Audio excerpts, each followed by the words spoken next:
Miaka 63 tumeshindwaje kutengeneza misingi ya kutumia rasilimali zetu hadi tuendelee kukopa, tuamini, tuweke akili zetu kwenye ndoto kuwa tutakuja kutengeneza misingi mizuri baadaye. Kwa nini haikuwa kwenye miaka 63 na kwa nini ije kuwa mbele?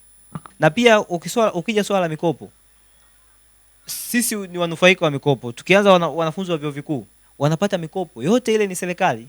Na mwisho wa siku deni la taifa linavyozidi kuwa kubwa, wanatokea watu wanaouliza kwamba deni limekuaje, wakati sisi wenyewe tunapewa mikopo, na hiyo mikopo inakopwa kwa sababu ya wanafunzi wa vyuo vikuu. Kwa hiyo tunapokuja swala la kuuliza kwamba hii mikopo inakujaje na hili deni la taifa linaongezekaje, tunashindwa kuelewa kwamba sisi kama vijana tunapata mikopo ambayo serikali inatupatia, tunapata mikopo ya vyuo vikuu serikali inatupatia, wakina mama wanapata mikopo, yote hiyo ni serikali inazidi kupeleka fedha kwenye wilaya na halmashauri zake zote.